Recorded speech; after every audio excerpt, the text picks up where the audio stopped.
Okay, great. Right, we're away. So obviously, thanks first and foremost to spending some time answering a few questions on the Gatsby benchmarks. Much appreciated. Just first and foremost, do you mind giving a brief introduction to your background?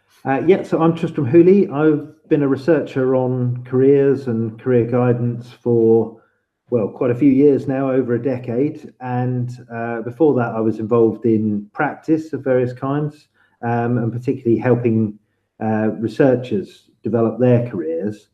But I first really got involved in the schools world when I started to do some research on what was sort of effective delivery of careers education and guidance in schools. And I looked at that in a number of papers and ultimately got involved with John Holman when he first started doing the research that led to the Gatsby benchmarks. And so in that research, we went to a number of different countries and we looked at how they organize careers education and guidance in schools. And we also looked at what they did in independent schools. And we did some literature work and found out what the kind of evidence base said.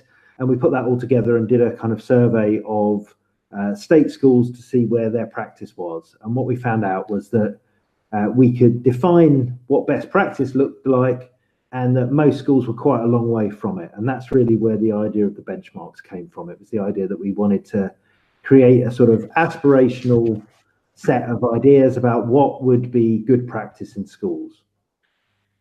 So were you kind of agnostic as to the outcome at the beginning? Did you enter this research with a preconceived idea that we were going to find some deficiencies in the career system in the UK? Or was that very much born out of your research abroad, and then that once you started to look, you realised that there were gaps? Well, I think we'd actually been campaigning on various deficiencies that we'd seen in the career system in England for quite a few years. If you kind of cast your mind back to when sort of 2010, 2011, there was a new government which came in. It made a lot of cuts to existing services. There were a number of problems with what had existed under the Labour government, but certainly when it was kind of just razed to the ground, a lot of us spent a lot of time kind of arguing about that, campaigning on that. And eventually people started to say, well, okay, what would you put in its place? If you say the current government's policy is not good enough, what would be a better policy? And really, the Gatsby benchmarks has certainly been the most effective articulation of what is an alternative. What should this area look like?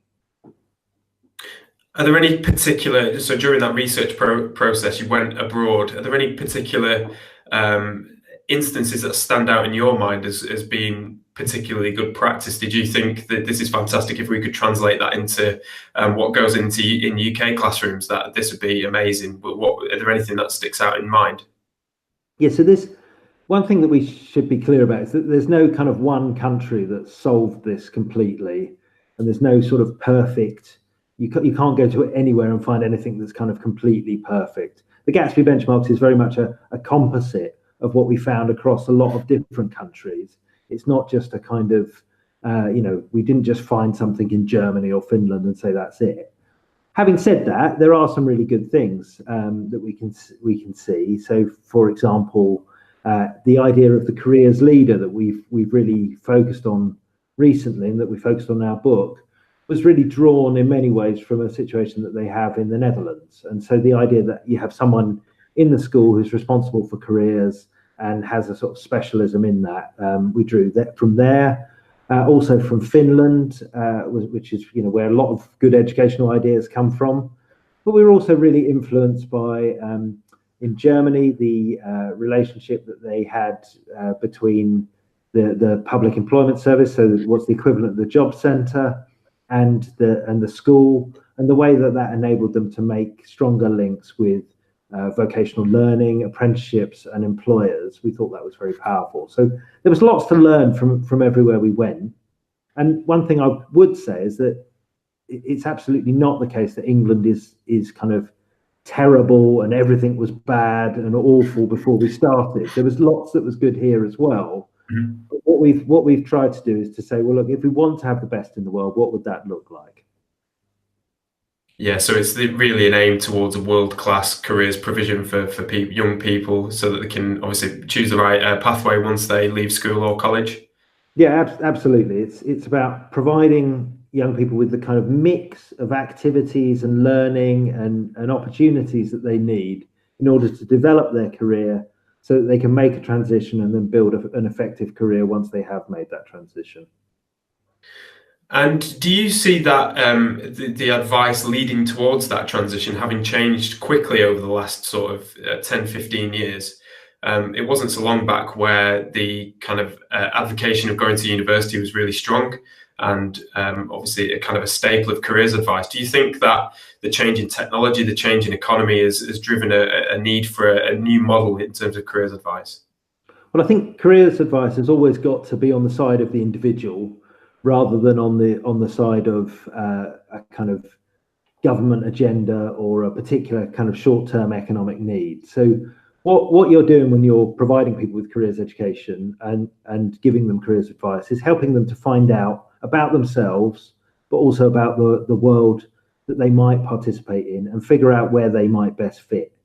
So I don't think the aspiration of careers advice should ever be to kind of push people into going to university or to push people now into apprenticeships or whatever. There's certainly been a change in the rhetoric. So for a long while under the Labour government, there was a lot of focus on the idea that everyone should go to university and that the number of university students should increase year on year. I think that's shifted, and I don't think that's an entirely bad thing. But if you look at the numbers that are going, actually, very few young people are choosing apprenticeships now. There aren't that many opportunities for them. So if we really were talking about rebalancing our education and training system so that we had equal parity for the academic and the vocational route, I think we've still got quite a long way to go on that. So obviously the Gatsby benchmarks are designed to provide students with a broad horizon of what their options are once they leave school or college, and that transition point, what decisions they have to make. Do you think there is enough by way of supply for young people once they do leave education? Well, in terms of, are there enough jobs and opportunities? Yeah, and course pathways, training provisions, apprenticeship pathways, those sorts of things. Well, I think most young people would say that they're not short of options. There's plenty of different opportunities out there. What they're struggling with is to work out which ones are the best ones to do and which ones are the kind of most effective ones for them to pursue. I mean, certainly as a young person now, you can choose to stay at school, you can choose to go to college, you can take an apprenticeship, you can look for a job, you can go to university in a whole vast different range of places and do a whole load of different courses. So I think you'd struggle to say that there weren't opportunities for people, but whether those opportunities are easy to understand and to access is a bit of a bigger issue, I think. Yeah, and the Gatsby benchmarks, when you first wrote them, I'm right in thinking that they were first published in 2014. Yeah, that's right. So the research that underpinned the Gatsby work really happened in 2013, and then the actual benchmarks were published in 2014, and really have then gradually been started to be kind of found out about by practitioners and politicians ever since, and then gradually have started to edge more and more into the kind of actual practice that young people might experience in schools. I was going to say, because reading back the report, it comes across as a series of recommendations. Did you ever think that it would get the lease of life that it has got and be adopted in such a kind of a widespread fashion? I mean, I certainly didn't, because I've written an awful lot of reports which almost nobody's ever listened to. I think John Holman had a bit more of an inclination because he'd been very much more involved in policy work than I had, and had been an advisor to the previous government on science policy and so on. But I think even he would say that it's not so much the framework, it's the moment. And we happened to come up with a very useful framework that fitted with the need at that moment, which was that we'd moved to a school-based system, that schools didn't have a lot of expertise about careers, and they wanted something that was pretty easy to understand and to implement. And that's what the Gatsby benchmarks offered them. We're now seeing changes in the Ofsted Common Inspection Framework. Do you, although not explicitly mentioning Gatsby, Do you see that increasing the Gatsby will have an impact on Ofsted inspections in schools and colleges? I think Ofsted are paying more attention to careers, which I think is good. I don't expect Ofsted to be the kind of solution to all the problems with implementing effective careers education. I mean, Ofsted have got a lot of things to worry about, and careers is only ever going to be one part of that. And it tends to get scrutiny from Ofsted when there's some obvious problem with, say, NEET levels coming out of the school or something like that. But it's good. It's definitely good that there's more attention on this. It's definitely good that the government signalled through the statutory guidance that this is something that's important for schools to pay attention to. And it's definitely good that Ofsted provides some level of accountability on this as well. And one of the benchmarks talks about the careers in the curriculum. Do you see the benchmarks impacting classroom teaching? Yeah, I mean, I think that's definitely what we would like to see. So we think there's real value in careers not just being something that you do kind of on a Wednesday afternoon for a couple of periods, or for a kind of one-off timetable day, but something that's picked up every day in every subject. Now, that doesn't mean that every single subject has to be about careers, but there are lots of opportunities when you're doing any kind of subject teaching to make a link to how these things might operate in the economy, to make a link to the kinds of jobs that might kind of flow from somebody who's very interested in this subject. So I think there's lots of opportunities for classroom teachers to make more use of careers, and that if that's done well, that can actually increase the relevance of the subject, increase its interest to pupils. So I think there's lots of value in that. It's also very difficult because you're trying to change the practice of every teacher in the country, and obviously that's a major undertaking. But yeah, that's certainly the aspiration. Have you seen any particularly good practice in everyday sort of classroom scenarios where they've implemented careers education?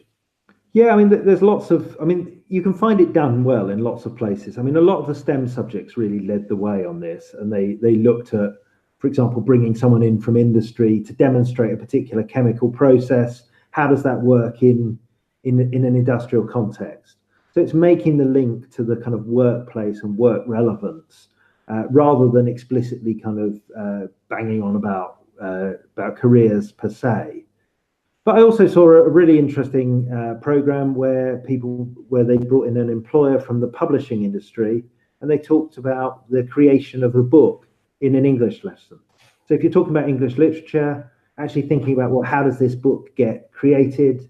How does it, who's involved in the creation of it? Okay, we know the author, but there's also an editor, but then there's also people who are going to illustrate it, people who are going to bind the book, logistical companies that are going to take the book from the factory to the shops and so on.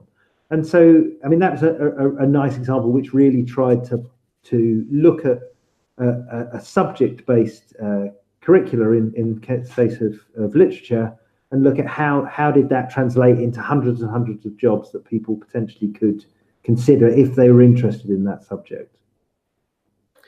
So a lot of our conversations with teachers revolve around the fact that an awful lot goes into the curriculum nowadays, and the time to implement extra parts of the syllabus is really difficult. And so what you just mentioned there by way of example is really related to what they will be studying anyway for GCSEs, for example. So do you think it's just a question of finding what you're already doing in the syllabus and then relating that back to the world of work, and then maybe trying to get employer support with that content? Is that kind of a good strategy in terms of embedding careers into the curriculum? Yeah, I think it's a really effective strategy if you can review what you're currently doing in the curriculum and look for places to link to careers. And that means that you're not necessarily spending extra time on it. You're not giving up lessons where you would have been covering content. But when you're doing waves in physics, you're also looking at perhaps how power stations might be created that would make use of those technologies. And you're talking about those things as examples and as illustration. And I think that's really just good teaching if you're able to do that. Now, I also think that there is value in having some time outside of subjects, and I don't think you can expect subjects will carry the whole weight of the careers curriculum. So there is also need to have some time when you think about things like career decision making, when you think about transition, so writing CVs or going to interviews, and they're things that may or may not be easy to incorporate directly in the subject curriculum. So I think it's a bit of a mix of both. One of the other worries that we've come across when we've spoken to careers professionals in particular, especially sort of post-16 education, is the recommendation around at least one other careers interview after between 16 to 18. And some careers professionals operate in colleges where there are 2,000 upward students. And what their complaint or their worry, is that there are an awful lot of students and not so many careers professionals to provide that direct advice and guidance. Does the benchmarks or the statutory requirement around the benchmarks, do they require that every student goes through a careers interview, or is it has the option and access to? There seems to be a little confusion around the language involved. So there's a few issues there. So the first thing I think is to make the distinction between the statutory requirement, which is for schools and colleges to have some kind of careers program, and then the statutory guidance, which advises that the Gatsby benchmarks is a useful framework for doing that. Now, you don't go to prison if you don't follow all of the Gatsby benchmarks. I think it's an aspiration. I think it's a good one, and it's one that the government's working towards. But if we then look at particular areas that are difficult, and the example of the delivery of personal guidance, so one-to-one guidance to every pupil at least twice in their kind of 11 to 18 journey, is quite a demanding requirement, and it's one which, to be frank, schools and colleges are not meeting on the whole at the moment. So I think it's still a good one, and I think that if you haven't got the resources to do that, what you should do is to try and challenge the amount of resources that are available to you. Now, that might be challenging within your college and saying, actually, the advice and guidance department need more resources than we've currently got in order to meet this requirement. Or it might be about the college itself going to government and saying, look, you're asking us to do these things. At the moment, we haven't got the resource to do it. It's not realistic. But the aspiration seems to me an absolutely, a good one, which we shouldn't really back away from. The idea that an individual should have at least 2 conversations with a professional between the ages of 11 and 18 about their career doesn't seem to me an extreme kind of pie in the sky idea. It seems something that should be very, very achievable. And so I'm empathise with schools and colleges that are struggling with resources, but I think the aim has got to be to try and look at how we can increase the resources that are available to deliver this idea.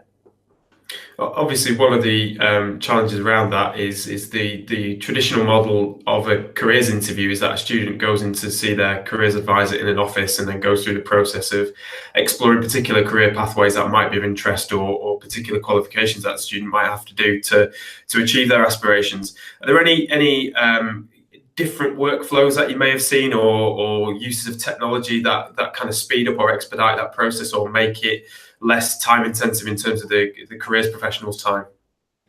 Yeah, I mean, I'm not really. I don't really think there's necessarily a problem with that. I mean, I'm not against any kind of innovation in this, and there are reasons, for example, where people are at distance, why doing this online and using various kinds of online technology or telephone technology can be very useful as a way to deliver career guidance or personal guidance, and I've seen that work very effectively. For example, in the National Careers Service, where telephone guidance is of high quality generally. And I've also seen some really interesting experiments. So I went to one school where they had a system where groups of pupils, maybe about 10 pupils, would see a careers advisor. So they would see a careers advisor, and the careers advisor would alternate between seeing the group and seeing individuals. And so what they would do in the group guidance session would be partly to try and figure out whether anyone needed more intensive support. And what that meant was that by the time a pupil had got to the end of their time at school, they had seen at least every year, they had seen a careers advisor once in a group setting. And when it had been appropriate for them to see them individually, so perhaps when they were struggling with a decision that they might be making, which hits every pupil at a different point, they were then able to access a one-to-one kind of personal guidance session. So I think there are some different workflows that people can use, but I think the sort of baseline of saying, well, everyone should have a bit of time, just them and a professional, a couple of times before they leave school, seems to me a kind of reasonable position. And in years gone by, a lot of careers advice would come during offhand conversations with teachers or elder members of staff or mentors or past pupils. And it seems like that method would be a really good way of kind of introducing the serendipity to it all again. So you can have rather than a scheduled, you must have a careers interview at this point in time. It gives you access to a careers professional more often, so that you can have those little kind of informative discussions that are more informal, which would be massively beneficial to the student. Yeah, absolutely. I mean, these are complementary. I mean, there are a number of different people. I mean, one of the things that, I advocate for professional career guidance, and I think that the professional career guidance professionals should be qualified to level 6 or level 7, and that's an important part of it. But that doesn't mean that they should own careers conversations and that nobody else should have a career conversation. It's absolutely, really important that teachers are having, especially people who are in tutorial positions, are having conversations with pupils all the time. It's really important that employers, alumni, working people, parents, all of these groups are brought in. Ideally, I would like young people to be having conversations about their career every week throughout their schooling. And most of those conversations won't be with a careers professional, but I think it's important that some of them are. And obviously, in terms of the careers professional within a school or college, do they have an increased remit in terms of educating other members of staff around careers education as well? Because obviously, what you want to try and create is a kind of an army of careers people in the school, where your chemistry teacher or your physics teacher or your English teacher know just as much about careers as your careers professional. Is there a kind of a formalized system that you've seen where a careers professional teaches other members of staff, or professional training that you've seen work nicely around that to kind of help that process? Yeah, so what we've been arguing in quite a lot of the work that I've been doing, particularly work with David Andrews, and that's kind of what our book covers really, is that there are two really important roles here. So the first role is the careers advisor, which is what we've been talking about, and that person's trained to have a kind of in-depth one-to-one conversation with a young person or an individual about their career, and they can also do a whole load of other things, and they can contribute to the school in many other ways as well. But they're not necessarily the person who is leading the careers program for the school. And so we've talked about, and the government's statutory guidance now talks about, the idea of careers leadership, and that we want someone who's a careers leader in the school. Now, that person isn't necessarily a careers professional, although in many cases that might be their background. But what's important for the careers leader is that they've got the ability to think strategically across the school, to command the kind of support of their colleagues, to engage, the chemistry teacher, the English teacher, and so on, in thinking about this. And many of those people will come from a teaching background, and many of them will move into that careers leader role without a lot of training. And one of the things that we've been trying to do is to make sure that the training is available for people who move into that role when they move into it, so that it can become a really kind of professional role, but also one that's good for individuals' own careers as a kind of desirable job that you can take up in a school. So typically in some settings, what we've seen is that with the careers lead and certainly careers education, it might be something that just lands on a teacher's desk because they're most amenable to careers, or they're looking for something extra to do. And so they all of a sudden become the ordained careers professional or careers advice and guidance person for the school. Do you have any advice in terms of resources that teachers can access if they kind of been landed with that role? And how they can get up to speed fairly quickly with that? Yeah, I mean, there's an absolute embarrassment of good resources available at the moment. I mean, the Careers and Enterprise website is a good starting point. The Gatsby website is a good starting point. I mean, my blog, which is called Adventures in Career Development, is another place. And we've also created a site which accompanies the book, which is Trotman, the Trotman publisher / CLH, which is Careers Leader Handbook, and that is essentially just all the links that we give people in the book that link to various resources that are useful. So, I mean, the problem I think that careers leaders have is not that there's no resources around. I mean, the problem is finding the time to access them, and it's probably getting started and getting orientated into that role, because you're absolutely right. Many people end up in that role without really having planned it. They just got allocated to them. Now, I think it can be a really exciting role, and one that is actually really desirable. And, I'd love to see very competitive fights for people to become careers leaders in schools. But, at the moment, we're still building the understanding that that role didn't really exist a year ago. And so we're now really getting people to understand that this is a role that exists. It is separate from a careers advisor. It may manage the careers advisor, might be one of the ways that it can be organised in the school. And it's something which is very commonly, although not always, done by teachers. If you were charged with implementing the benchmarks, what would be the kind of main things that you would approach first? So if I was appointed to be like a careers leader in a school, I suppose the first thing I would do would be to review what's already there, because very few schools have nothing on careers.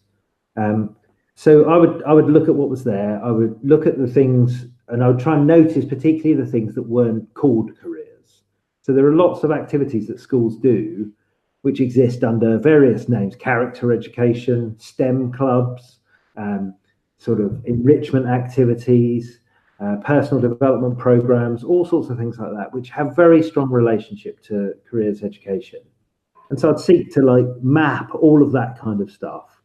And then I'd try and figure out a few key people to talk to. And one of them would be the senior leader. So who is the person on the school's senior leadership team who's got responsibility for this and has got the most interest for this? Because I think if you can get them in place and you can show them what's already happening and you can show them where you want to go, you've got a very good chance of being able to start to move forwards.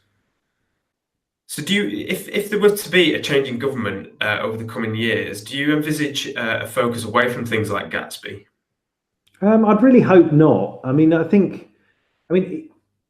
whatever political party you are and whatever kind of you believe about education, I think one of the things that you'd have to admit is that the constant sort of chopping and changing of policy is kind of quite damaging, really. So Robert Halfon was talking the other day, who's the chair of the Education Select Committee. He was talking about the idea of getting rid of GCSEs.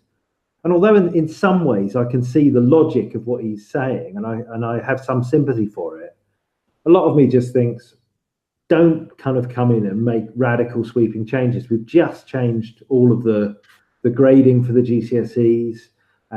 We're introducing T levels. There's a lot of time there's a lot to be gained by allowing policies to bed in. And I think Gatsby is a good policy. It's a really kind of useful framework that schools have got their heads around. It's really started to bed in, and we've started to see concrete moves forward in terms of the number of schools that are engaged with it and the level of Gatsby benchmarks that they're hitting. I think it would be, really a great shame if a new government came in and kind of swept it away. One of the so I mentioned earlier about the challenges that post-16 education faces with regards to the personalised careers advice and guidance. It seems anecdotally that the kind of younger 11 to 16 sort of high schools that we speak to, the challenge that they face most strongly is the employer engagement side of things. Have you seen any good practice around employer engagement? Is there anything particularly that sticks out in mind that a high school could implement as a quick and easy win regarding employer engagement? Yeah, I mean, I think the real thing is to build good relationships with key brokerage intermediaries. I mean, I think I think some schools have got the capability to just run excellent work experience, excellent employer engagement on their own. But often those schools are schools where they're kind of with more advantaged catchment areas. They've got parents who are willing to come in, who represent a kind of wide range of jobs. They've got alumni associations and so on. I mean, these things are all good. I mean, use your parents, use your alumni. These are good shortcuts. But I think there's a real need for some kind of intermediary that sits between the labour market and schools. And I think the Careers and Enterprise Company and the enterprise coordinators are a pretty good starting point. They're an anchor point for that in most areas. And often that they're not sufficient. There's not enough resource there to run employer engagement in all schools in the area. But I think that's a good sort of starting point, and to look for partners to work with who can help the school to connect to employers. So one of the obviously the governmental changes that have been made around focusing the curriculum more towards maths and English, it seems to have been an attempt to create state schools more in the image of independent schools, and the real strength of independent schools was perceived to be the fact that they've got this strong core curriculum, where in actual fact a lot of what you've just mentioned in terms of parental network, links with employers, and the ability for the people within the school to participate in the local community seems a lot stronger in those environments. Is the Careers and Enterprise Company and LEPs and things along those lines a conduit for creating those employer links for state schools, and will that kind of have a massive impact on a young person's network and ability to get into the workforce? Yeah, I mean, I'm very much not convinced that independent schools have any kind of magic over academic curriculum or teaching and learning. I think, if you look at what independent schools do differently, largely it's about smaller class sizes, better resourcing, and all these kinds of things. So I don't think there's any great magic there that I feel the state system should have to be learning from. Where I think there is something that is worth noting, and where I think independent schools do often have the edge over state schools, is in the kind of access to social and cultural capital. It's not that their teaching and learning is better. It's the young people and the environment that they live in has a kind of richer range of elite occupations, for example, if you're thinking about careers, or greater access to kind of various forms of elite culture which have particular cachets in our society. So I think there's something that state schools can learn from that, and that various organisations have tried to do, which is essentially it's what my colleague Chris Percy describes as socialised social capital. It's the idea that we take the the broader networks that exist out in the world, and we try and make them available to everyone. So if you want to become a lawyer, you can be a lawyer, whoever you are, whether your parents are lawyers or not. And I think that's what we've got to try and do. And I think things like the Careers and Enterprise Company and the various programs that the Careers and Enterprise Company are funding are a useful starting point for that. They're a useful way to try and put social capital in the hands of everybody.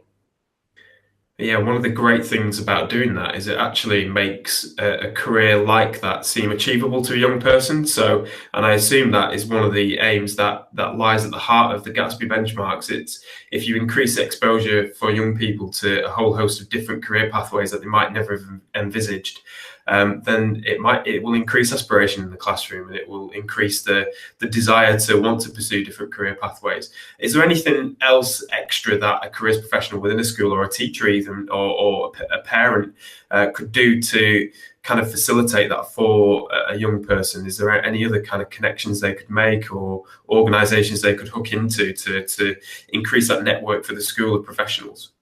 I mean, I've been writing quite a bit about some of the limits to social mobility, for example, as an agenda, and I think it's all very well to give young people opportunities and to help them to make links with people from elite professions and so But we also have to look at a bit of the way in which our societies are structured. And I think one of the things an important link that you can make as a careers educator is between the individual and their career, the way the labour market operates, and the kind of political economy. So that makes a link to citizenship, what we used to call citizenship education, which is, yes, this is the way things are, and often they're unfair. And in order to manage that, sometimes you have to access things which are not readily available to you.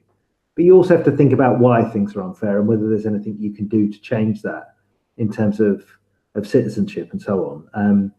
And we've just had a kind of spate of school strikes with young people making decisions not to go into school for environmental reasons and so on. And this absolutely links into career as well. So I think it's not just a question of saying, well, if you want to be successful, you have to behave like someone from an independent school would. It's also about kind of thinking about the kind of world in which you want to pursue your life and your career. In terms of the Gatsby benchmarks, so obviously it seems to have grown and grown and grown.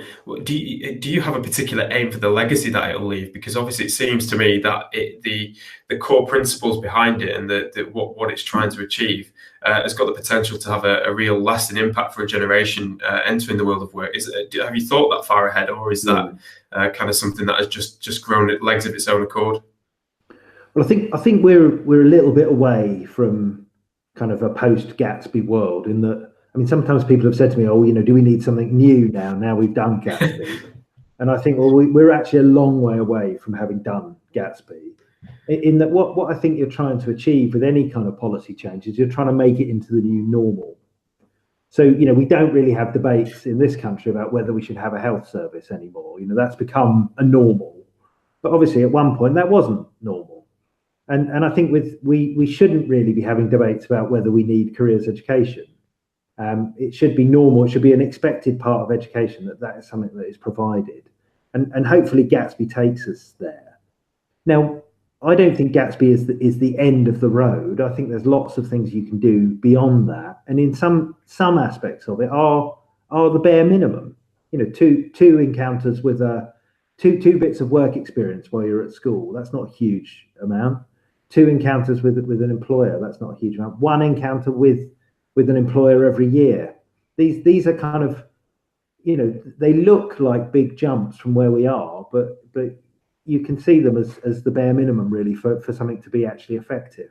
So I think once we've got to Gatsby, and once schools start to achieve Gatsby and sustain it, there will be many places that we can innovate and go beyond it. And there'll be places who've got the Gatsby benchmarks in front of them and are wrestling with how they're going to implement that in their school or college. Have you got any kind of parting advice for somebody wrestling with that? Is there any pearls of wisdom you would pass on to somebody whose job that is? Yeah, I mean, I suppose the first thing I would say is that you shouldn't try and do it all in one go. And often when I talk to people, they fixate on the things they can't do rather than the things that they can do. And so, your example earlier on of colleges that are struggling to provide personal guidance, well, fine. If you can't do that, leave that and focus on the other things. If you're a college, you absolutely have got to be providing work experience. You've absolutely got to be providing engagement with employers. And once you've done that, then move on to the things that you find difficult. So I think the first thing is to try and work through the Gatsby benchmarks and figure out what things you can do and to make progress on it. And to recognize that for most institutions, this is going to be something that's going to take a number of years to complete. I guess the fear in education is that when you're presented with a list of what in this instance is benchmarks, you feel that you have to get them all implemented somehow, and you have to tick each one of the boxes so that if somebody's going to come and audit what you're doing in terms of your practice, you don't get penalised for missing parts of those benchmarks. But as you say, absolutely, it's a process, isn't it? It's a process of every step you take towards the benchmarks is an improvement on what went previously. So if you can offer an extra 10 people work experience, that's a positive move in the right direction. So as you say, that's great advice in not trying to take it all on at once, and taking it a bit at a time and seeing every kind of small change as an improvement. And I think the important thing to recognise is that at the moment we don't have a punitive regime. We have a developmental regime where we have an idea of what's good, and we're supporting people to move towards that. If you don't get all the way by tomorrow, that's not necessarily a problem, as long as you can show that you're moving in that direction. And so I think at the moment we're in quite a good position, and it's one of the reasons why I think I generally oppose a kind of very heavy-handed Ofsted type approach to this, where we were just saying compliance was all that was required. Well, certainly, if we were going to go down that route, we'd certainly have to look at the issue of resourcing much more carefully. So there's I think it's important that we're moving forwards, and I think in a school or a college, what you should be looking at is, what are you doing? How does it map onto the Gatsby benchmarks? And what would be the next step to move you forward? Absolutely. And I think that development, the idea of it being developmental rather than punitive, it will be massively reassuring for people who are charged with implementing the benchmarks. Great. Yeah. So Tristram, much appreciated. It's been massively informative, and from our perspective, speaking to schools and colleges on a daily basis, it's fantastic to see the impact that the benchmarks will have in terms of the careers education that young people will receive, but also how that filters into the curriculum and how it will affect that. So a fantastic body of work so far, and long may it continue. I look forward to the next publications and how those will impact policy and careers advice in schools. Great. Thank you. Thank you very much. Cheers.